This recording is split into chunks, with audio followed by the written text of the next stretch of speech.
ਵਾਹਿਗੁਰੂ ਜੀ ਕਾ ਖਾਲਸਾ, ਵਾਹਿਗੁਰੂ ਜੀ ਕੀ ਫਤਿਹ। ਜੁਗੋ ਜੁਗ ਅਟਲ, ਚਵਰ ਤਖਤ ਛਤਰ ਦੇ ਮਾਲਕ। ਲੋਕ ਪਰਲੋਕ ਸਹਾਏ, ਹਾਜ਼ਰ ਨਾਜ਼ਰ ਵਾਲੀਏ ਕੁਲ ਆਲਮ ਦੋ ਜਹਾਂ ਮਾਲਕ। ਗੱਦੀ ਤੇ ਬਿਰਾਜਮਾਨ ਸ਼ਬਦ ਗੁਰੂ ਧੰਨ ਧੰਨ ਸਾਹਿਬ ਸ੍ਰੀ ਗੁਰੂ ਗ੍ਰੰਥ ਸਾਹਿਬ ਜੀ ਮਹਾਰਾਜ। ਤਿੰਨਾਂ ਦੇ ਅੱਜ ਅੰਮ੍ਰਿਤ ਵੇਲੇ ਸੱਚਖੰਡ ਸ੍ਰੀ ਹਰਿਮੰਦਰ ਸਾਹਿਬ ਦਰਬਾਰ ਸਾਹਿਬ ਵਿਖੇ ਆਏ ਮੁੱਖ ਵਾਕ ਦੇ ਅੱਖਰੀ ਵਿਚਾਰ ਅੱਜ ਦੇ ਪਾਵਨ ਹੁਕਮ ਦੀ ਬਖਸ਼ਿਸ਼ ਦੇ ਅੱਖਰੀ ਅਰਥ ਇਸ ਪ੍ਰਕਾਰ ਹਨ ਜੀ। ਅੱਜ ਦੇ ਪਾਵਨ ਹੁਕਮ, ਅੱਜ ਦੇ ਪਾਵਨ ਮੁੱਖ ਵਾਕ, ਸ਼ਾਂਤੀ ਦੇ ਪੁੰਜ, ਸ਼ਹੀਦਾਂ ਦੇ ਸਰਤਾਜ, ਪੰਚਮ ਪਾਤਸ਼ਾਹ ਧੰਨ ਸਾਹਿਬ ਸ੍ਰੀ ਗੁਰੂ ਨਾਨਕ ਦੇਵ ਜੀ ਮਹਾਰਾਜ ਦੀ ਪੰਜਵੀਂ ਜੋਤ, ਪੰਜਵਾਂ ਜਾਮਾ, ਬਾਣੀ ਕੇ ਬੋਹਿਤ ਪਹਿਲੇ ਸਿੱਖ ਸ਼ਹੀਦ ਗੁਰੂ ਧੰਨ ਧੰਨ ਸਾਹਿਬ ਸ੍ਰੀ ਗੁਰੂ ਅਰਜਨ ਦੇਵ ਜੀ ਮਹਾਰਾਜ। ਤਿੰਨਾਂ ਦੀ ਪਾਵਨ ਰਸਨਾ ਤੋਂ ਉਚਾਰਨ ਕੀਤੇ ਹੋਏ ਗੌਂਡ ਰਾਗ ਦੇ ਅੰਦਰ ਧੰਨ ਧੰਨ ਸਾਹਿਬ ਸ੍ਰੀ ਗੁਰੂ ਗ੍ਰੰਥ ਸਾਹਿਬ ਜੀ ਮਹਾਰਾਜ। ਤਿੰਨਾਂ ਦੇ ਪਾਵਨ ਅੰਗ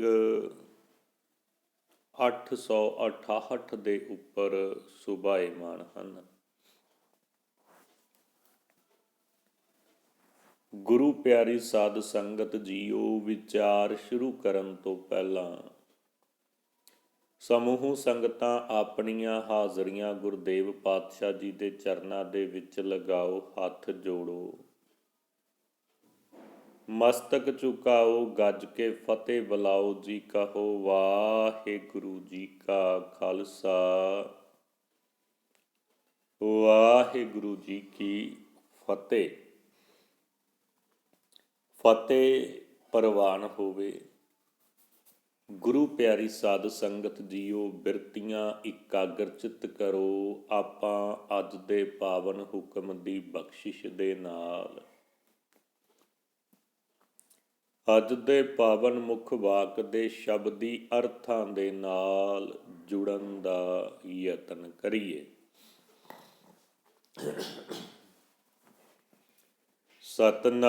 ਸਤਨਾਮ ਸ਼੍ਰੀ ਵਾਹਿਗੁਰੂ ਸਾਹਿਬ ਜੀ। ਗੌਂਡ ਮਹੱਲਾ ਪੰਜਵਾਂ। ਗੌਂਡ ਮਹੱਲਾ ਪੰਜਵਾਂ ਗੌਂਡ ਰਾਗ ਦੇ ਅੰਦਰ ਪੰਚਮ ਪਾਤਸ਼ਾਹ ਧੰਨ ਸਾਹਿਬ ਸ੍ਰੀ ਗੁਰੂ ਅਰਜਨ ਦੇਵ ਜੀ ਮਹਾਰਾਜ ਬਖਸ਼ਿਸ਼ ਕਰ ਰਹੇ ਹਨ। ਜਾਂ ਕੋ ਰਾਖੇ ਰਾਖਣਹਾਰ, ਜਾਂ ਕੋ ਰਾਖੈ ਰਾਖਣਹਾਰ। ਜਾਂ ਕੋ ਤੋਂ ਭਾਵ ਜਿਸ ਮਨੁੱਖ ਨੂੰ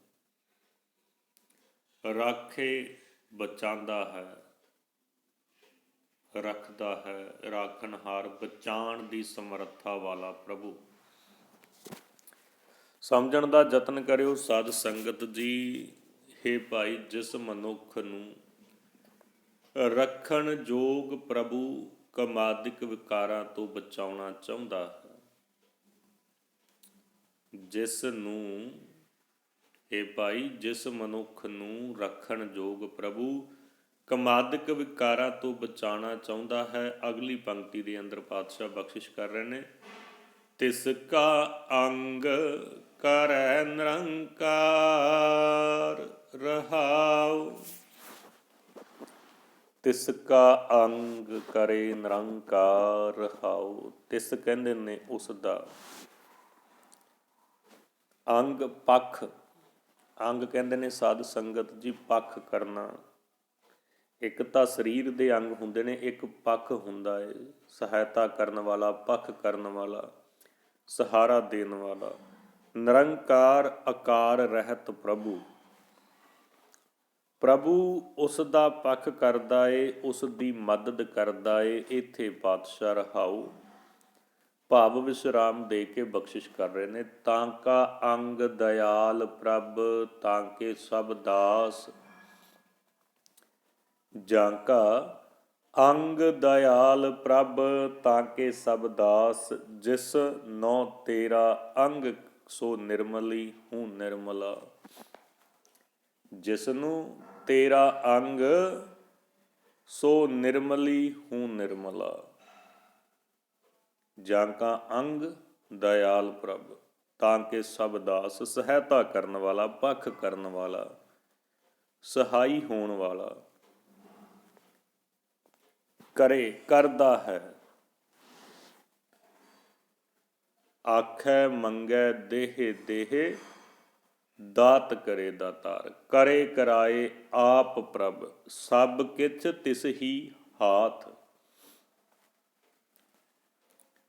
ਕਰੇ ਕਰਾਏ ਆਪ ਪ੍ਰਭ, ਸਭ ਕਿਛ ਤਿਸ ਹੀ ਹਾਥ। ਉਸ ਪ੍ਰਭੂ ਨੂੰ ਉਸ ਦਾ ਪੱਖ ਕਰਦਾ ਏ, ਉਸ ਦੀ ਮਦਦ ਕਰਦਾ ਏ। ਇੱਥੇ ਪਾਤਸ਼ਾਹ ਰਹਾਉ ਭਾਵ ਵਿਸ਼ਰਾਮ ਦੇ ਕੇ ਬਖਸ਼ਿਸ਼ ਕਰ ਰਹੇ ਨੇ। ਤਿਸ, ਤਿਸ ਤੋਂ ਭਾਵ ਉਸ ਦਾ। ਜਿਸ ਮਨੁੱਖ ਨੂੰ ਮਾਲਕ ਅਕਾਲ ਪੁਰਖ ਵਾਹਿਗੁਰੂ ਨੇ ਕਾਮ ਕ੍ਰੋਧ ਲੋਭ ਮੋਹ ਹੰਕਾਰ ਤੋਂ ਬਚਾਉਣਾ ਹੋਵੇ, ਕਮਾਦਿਕ ਵਿਕਾਰਾਂ ਤੋਂ ਬਚਾਉਣਾ ਹੋਵੇ, ਪ੍ਰਭੂ ਉਸ ਮਨੁੱਖ ਦਾ ਪੱਖ ਕਰਦਾ ਏ, ਉਸ ਦੀ ਮਦਦ ਕਰਦਾ ਏ। ਇੱਥੇ ਪਾਤਸ਼ਾਹ ਰਹਾਉ ਭਾਵ ਵਿਸ਼ਰਾਮ ਦਿੰਦੇ ਨੇ। ਦੇਖੋ ਸਾਧ ਸੰਗਤ ਜੀ, ਜਿਹੜੇ ਵਿਕਾਰ ਨੇ ਨਾ, ਕਮਾਦਿਕ ਵਿਕਾਰ, ਇਹ ਮਨੁੱਖ ਦੇ ਉੱਤੇ ਹਰ ਵਕਤ, ਹਰ ਸਮੇਂ, ਹਰ ਪਲ ਹਾਵੀ ਰਹਿੰਦੇ ਨੇ। ਇਹਨਾਂ ਤੋਂ ਬਚਣਾ ਬੜਾ ਕਠਿਨ ਹੈ। ਬਚਣ ਦਾ ਤਰੀਕਾ ਹੈ ਪਾਤਸ਼ਾਹ ਦੀ ਕਿਰਪਾ, ਰਹਿਮਤ, ਬਖਸ਼ਿਸ਼। ਜਦੋਂ ਪਾਤਸ਼ਾਹ ਆਪ ਸਹਾਈ ਹੁੰਦਾ ਹੈ, ਵਿੱਚ ਕਰਤਾ ਪੁਰਖ ਖਲੋਆ, ਵਾਲ ਨਾ ਵਿੰਗਾ ਹੋਆ। ਜਦੋਂ ਮਾਲਕ ਅਕਾਲ ਪੁਰਖ ਆਪ ਰਹਿਮਤ ਬਖਸ਼ਿਸ਼ ਕਰਦਾ ਹੈ, ਤਦੋਂ ਹੀ ਸਭ ਕੁਝ ਹੁੰਦਾ ਹੈ। ਪਰ ਪਰਮ ਪਿਤਾ ਪਰਮਾਤਮਾ ਅਕਾਲ ਪੁਰਖ ਵਾਹਿਗੁਰੂ ਆਪ ਸਹਾਇਤਾ ਕਦੋਂ ਕਰਦਾ ਹੈ? ਜਦੋਂ ਆਪਾਂ ਉਹਦੇ ਹੁਕਮ ਦੇ ਅੰਦਰ ਰਹਿੰਦੇ ਹਾਂ, ਜਦੋਂ ਨਿਤਨੇਮ ਕਰਦੇ ਹਾਂ, ਭਜਨ ਬੰਦਗੀ ਸਿਫਤ ਸਲਾਹ ਕਰਦੇ ਹਾਂ, ਤਦੋਂ ਪਾਤਸ਼ਾਹ ਆਪ ਫਿਰ ਸਾਡਾ ਅੰਗ ਕਰਦੇ ਨੇ, ਸਾਡੀ ਮਦਦ ਕਰਦੇ ਨੇ। ਮਾਤ ਗਰਭ ਮੈਂ ਹੈ ਆਗਣ ਨਾ ਜੋ ਹੈ, ਮਾਤ ਗਰਭ ਮੈਂ ਆਗਣ ਨਾ ਜੋ ਹੈ। ਜੋਹੇ ਤੋਂ ਭਾਵ ਤੱਕਦੀ ਹੈ, ਦੁੱਖ ਦਿੰਦੀ ਹੈ।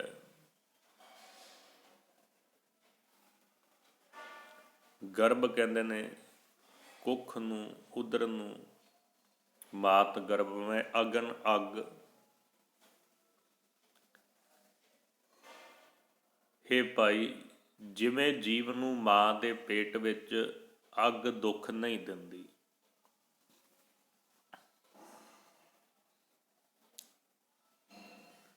ਜਦੋਂ ਮਨੁੱਖ ਦਾ ਜਨਮ ਹੋਣਾ ਹੁੰਦਾ, ਸਾਧ ਸੰਗਤ ਜੀ, ਰਕਤ ਬਿੰਦ ਕਾ ਇਹੋ ਤਣੋ, ਅਗਨ ਪਾਸ ਪਿਰਾਣ। ਜਦੋਂ ਮਨੁੱਖ ਨੇ ਜਨਮ ਲੈਣਾ ਹੁੰਦਾ, ਮਾਤਾ ਦੇ ਗਰਭ ਦੇ ਰਾਹੀਂ 9 ਮਹੀਨੇ ਦੀ ਅਵਸਥਾ ਤੱਕ ਸਰੀਰ ਆ ਜਿਹੜਾ ਮਨੁੱਖ ਆ, ਉਹ ਮਾਂ ਦੇ ਗਰਭ ਦੇ ਵਿੱਚ ਹੁੰਦਾ ਹੈ। ਪਾਤਸ਼ਾਹ ਕਹਿ ਰਹੇ ਨੇ ਕਿ ਮਾਤ ਗਰਭ ਮਹਿ ਆਗਣ ਨਾ ਜੋ ਹੈ। ਇਹ ਭਾਈ, ਜਿਸ ਤਰ੍ਹਾਂ ਜੀਵ ਨੂੰ ਮਾਂ ਦੇ ਪੇਟ ਵਿੱਚ ਅੱਗ ਦੁੱਖ ਨਹੀਂ ਦਿੰਦੀ, ਕਾਮ ਕ੍ਰੋਧ ਲੋਭ ਮੋਹ ਨਾ ਪੋਹੈ। ਪੋਹੇ ਤੋਂ ਭਾਵ ਆਪਣਾ ਪ੍ਰਭਾਵ ਨਹੀਂ ਪਾ ਸਕਦੇ। ਕੌਣ ਕੌਣ? ਸਾਧ ਸੰਗਤ ਜੀ, ਕਾਮ ਕ੍ਰੋਧ ਲੋਭ ਮੋਹ, ਜਿਹੜੇ ਕਮਾਦਿਕ ਵਿਕਾਰ ਨੇ। ਤਿਵੇਂ ਪ੍ਰਭੂ ਜਿਸ ਮਨੁੱਖ ਦਾ ਪੱਖ ਕਰਦਾ ਹੈ, ਉਸ ਨੂੰ ਕਾਮ ਕ੍ਰੋਧ ਲੋਭ ਮੋਹ ਕੋਈ ਵੀ ਆਪਣੇ ਦਬਾਅ ਵਿੱਚ ਨਹੀਂ ਲਿਆ ਸਕਦੇ। ਜਿਸ ਤਰ੍ਹਾਂ ਸਾਡੀ ਰੱਖਿਆ ਪਾਤਸ਼ਾਹ ਮਾਂ ਦੇ ਗਰਭ ਵਿੱਚ ਕਰਦੇ ਨੇ, ਉੱਥੇ ਆਗਣ ਸਾਡਾ ਕੁਝ ਨਹੀਂ ਵਿਗਾੜ ਸਕਦੀ, ਪੋਹ ਨਹੀਂ ਸਕਦੀ, ਸਾਨੂੰ ਦੁੱਖ ਨਹੀਂ ਦਿੰਦੀ, ਸਾਡੇ ਤੱਕ ਪਹੁੰਚ ਨਹੀਂ ਸਕਦੀ। ਇਸੇ ਤਰ੍ਹਾਂ ਜਿਸ ਮਨੁੱਖ ਦੇ ਉੱਤੇ ਪਰਮ ਪਿਤਾ ਪ੍ਰਮਾਤਮਾ ਅਕਾਲ ਪੁਰਖ ਵਾਹਿਗੁਰੂ ਆਪ ਬਖਸ਼ਿਸ਼ ਕਰਦੇ ਨੇ, ਫਿਰ ਉਸ ਦਾ ਲੋਭ, ਲੋਭ ਤੋਂ ਭਾਵ ਲਾਲਚ, ਕਾਮ, ਕ੍ਰੋਧ, ਲੋਭ, ਬਿਨਸਿਆ, ਤਜਿਆ ਸਭ ਅਭਿਮਾਨ, ਮੋਹ, ਮੋਹ ਤੋਂ ਭਾਵ ਮੁਹੱਬਤ, ਲਗਨ,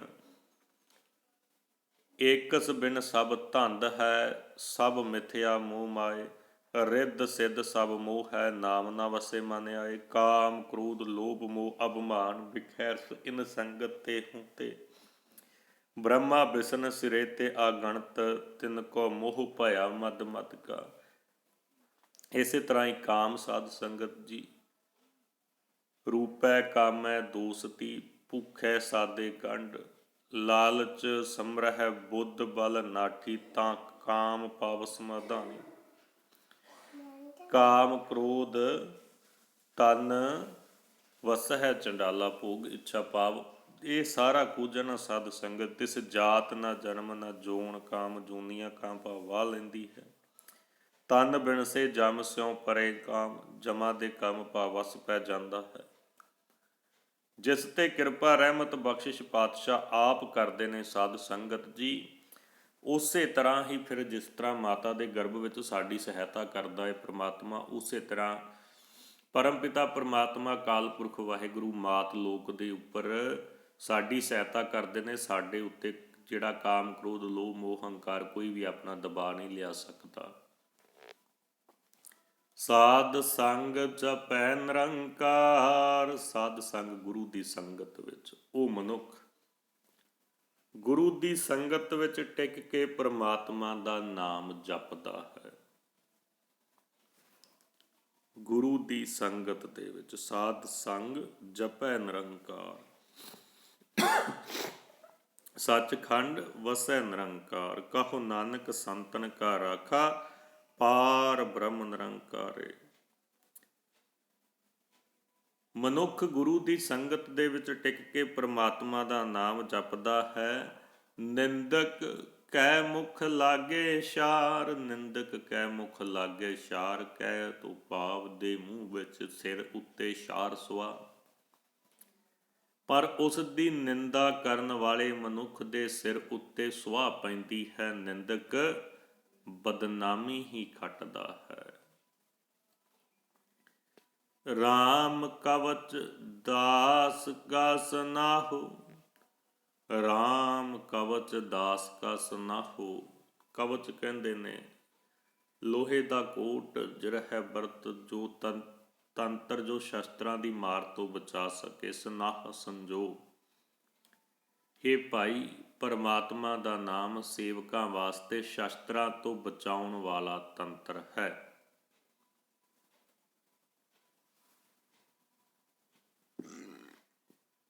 ਪਰਮਾਤਮਾ ਦਾ ਨਾਮ ਉਸ ਦੇ ਭਗਤਾਂ ਨੂੰ, ਸੇਵਕਾਂ ਨੂੰ ਸ਼ਸਤਰਾਂ ਤੋਂ ਬਚਾਉਣ ਵਾਲਾ ਤੰਤਰ ਹੈ, ਭਾਵ ਸੰਜੋਗ ਹੈ।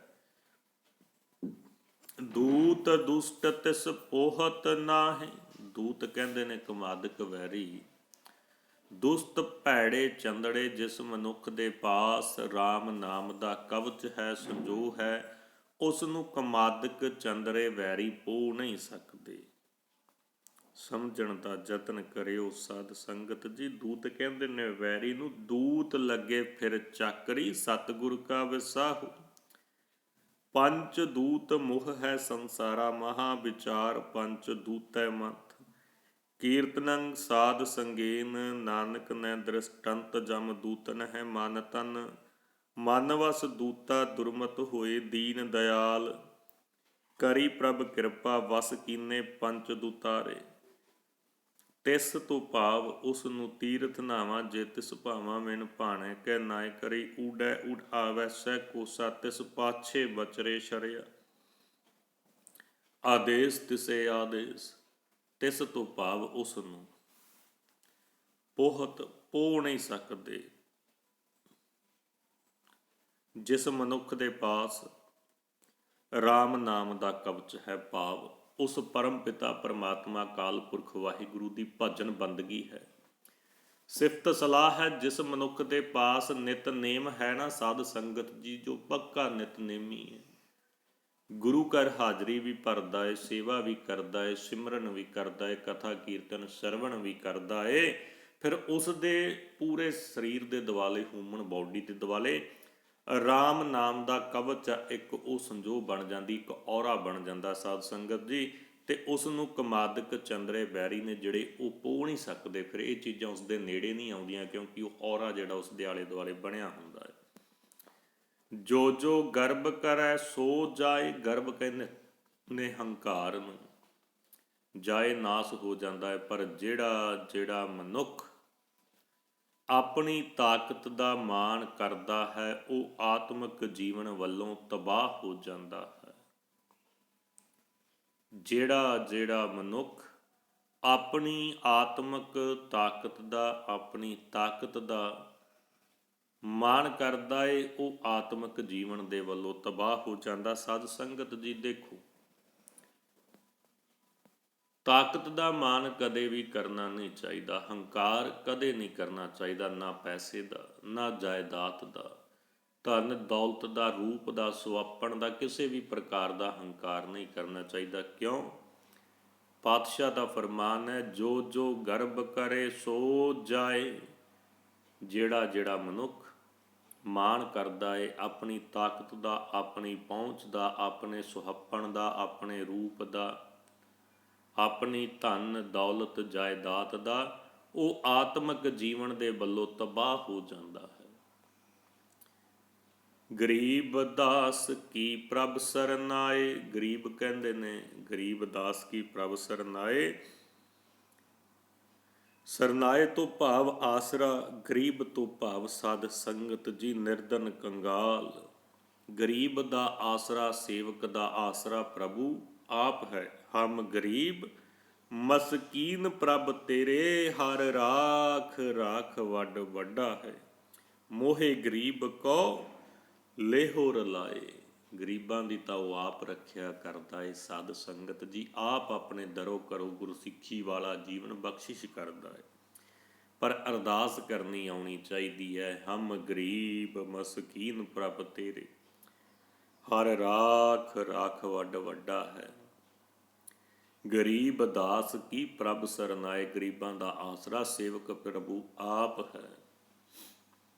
ਜੋ ਜੋ ਸਰਨ ਪਾਇਆ ਹਰ ਰਾਏ, ਜੋ ਜੋ ਸਰਨ ਪਾਇਆ ਹਰ ਰਾਏ, ਜੋ ਜੋ ਤੋਂ ਭਾਵ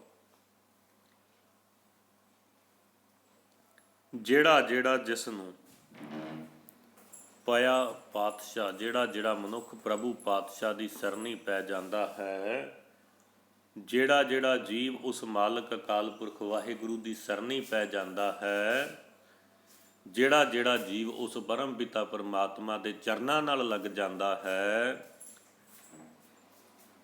ਸੋ ਦਾਸ ਰੱਖਿਆ ਆਪਣੇ ਕੰਠ ਲਾਏ। ਉਸ ਸੇਵਕ ਨੂੰ ਪ੍ਰਭੂ ਆਪਣੇ ਗਲ ਦੇ ਨਾਲ ਲਾ ਕੇ ਦੁਸ਼ਟ ਦੂਤਾਂ ਤੋਂ ਬਚਾ ਲੈਂਦੇ ਨੇ। ਦੁਸ਼ਟ ਦੂਤਾਂ ਤੋਂ ਬਚਾ ਲੈਂਦੇ ਨੇ ਸਾਧ ਸੰਗਤ ਜੀ, ਗਲ ਦੇ ਨਾਲ ਲਾ ਕੇ ਉਸ ਸੇਵਕ ਨੂੰ, ਜਿਹੜਾ ਮਾਲਕ ਅਕਾਲ ਪੁਰਖ ਵਾਹਿਗੁਰੂ ਦੇ ਸਰਨੀ ਪੈ ਜਾਂਦਾ ਹੈ। ਜੇ ਕੋ ਬਹੁਤ ਕਰੇ ਹੰਕਾਰ, ਜਿਹੜਾ ਜਿਹੜਾ ਮਨੁੱਖ ਆਪਣੀ ਤਾਕਤ ਉੱਤੇ ਬੜਾ ਮਾਣ ਕਰਦਾ ਹੈ। ਜੇ ਕੋ ਬਹੁਤ ਕਰੇ ਹੰਕਾਰ, ਜਿਹੜਾ ਮਨੁੱਖ ਆਪਣੀ ਤਾਕਤ ਉੱਤੇ ਬੜਾ ਮਾਣ ਕਰਦਾ ਏ, ਉਹ ਖਿਨ ਮੈਂ ਰੁਲਤਾ ਖਾਕੂ ਨਾਲ। ਉਹ ਖਿਨ ਮੈਂ ਰੁਲਤਾ ਖਾਕੂ ਨਾਲ। ਖਾਕੂ ਕਹਿੰਦੇ ਨੇ ਮਿੱਟੀ ਦੇ ਵਿੱਚ। ਉਹ ਮਨੁੱਖ ਇਹਨਾਂ ਦੂਤਾਂ ਦੇ ਟਾਕਰੇ ਲਈ ਤੇ ਇੱਕ ਖਿਨ ਵਿੱਚ ਮਿੱਟੀ ਦੇ ਵਿੱਚ ਰੁਲ ਜਾਂਦਾ ਹੈ। ਜੇ ਕੋ ਬਹੁਤ ਕਰੇ ਹੰਕਾਰ, ਉਹ ਖਿਨ ਮੈਂ ਰੁਲਤਾ ਖਾਕੂ ਨਾਲ।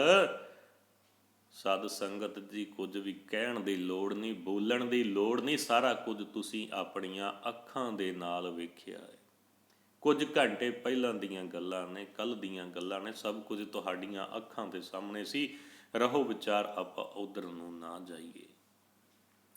ਜਿਹੜਾ ਮਨੁੱਖ ਆਪਣੀ ਤਾਕਤ ਉੱਤੇ ਬੜਾ ਮਾਣ ਕਰਦਾ ਏ, ਹੰਕਾਰ ਕਰਦਾ ਏ, ਉਹ ਖਿੰਨਮੈ ਰੁਲਤਾ ਖਾਕੂ ਨਾਲ, ਉਹ ਮਨੁੱਖ ਦੂਤਾਂ ਦੇ ਟਾਕਰੇ ਤੇ ਇੱਕ ਖਿਣ ਵਿੱਚ ਹੀ ਮਿੱਟੀ ਵਿੱਚ ਮਿਲ ਜਾਂਦਾ ਹੈ।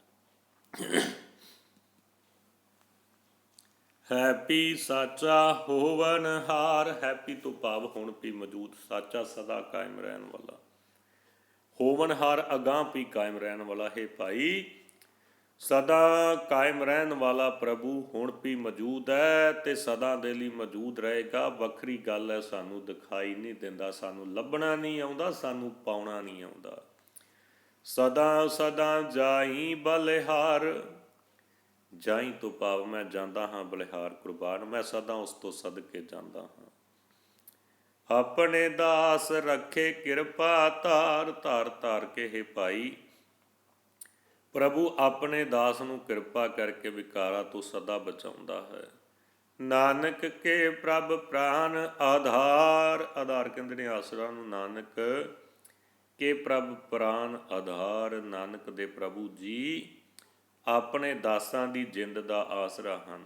ਨਾਨਕ ਦੇ ਪ੍ਰਭੂ ਜੀ ਆਪਣੇ ਦਾਸਾਂ ਦੀ ਜਿੰਦ ਦਾ ਸਹਾਰਾ ਹਨ। ਗੁਰੂ ਪਿਆਰੀ ਸਾਧ ਸੰਗਤ ਜੀ, ਇਹ ਸਨ ਅੱਜ ਦੇ ਪਾਵਨ ਹੁਕਮ ਦੇ ਆਖਰੀ ਵਿਚਾਰ ਕਰਦਿਆਂ ਹੋਇਆਂ, ਬਾਣੀ ਪੜ੍ਹਦਿਆਂ ਹੋਇਆਂ ਦਾਸਰਿਆਂ ਤੋਂ ਇੱਕ ਨਹੀਂ ਅਨੇਕ ਪ੍ਰਕਾਰ ਦੀਆਂ ਤਰੁੱਟੀਆਂ ਰਹਿ ਗਈਆਂ ਹੋਣਗੀਆਂ। ਗੁਰੂ ਅਤੇ ਗੁਰੂ ਕੀ ਸੰਗਤ ਬਖਸ਼ਣ ਯੋਗ ਹੈ ਜੀ, ਬਖਸ਼ ਲੈਣਾ। ਇਤਨੀਆਂ ਕੁ ਬੇਨਤੀਆਂ, ਇਤਨੀਆਂ ਕੁ ਹਾਜ਼ਰੀਆਂ ਪ੍ਰਵਾਨ ਕਰਨੀਆਂ ਜੀ। ਭੁੱਲ ਚੁੱਕ ਦੀ ਖਿਮਾ, ਗੱਜ ਕੇ ਫਤਿਹ ਬੁਲਾਓ ਜੀ, ਕਹੋ ਵਾਹਿਗੁਰੂ ਜੀ ਕਾ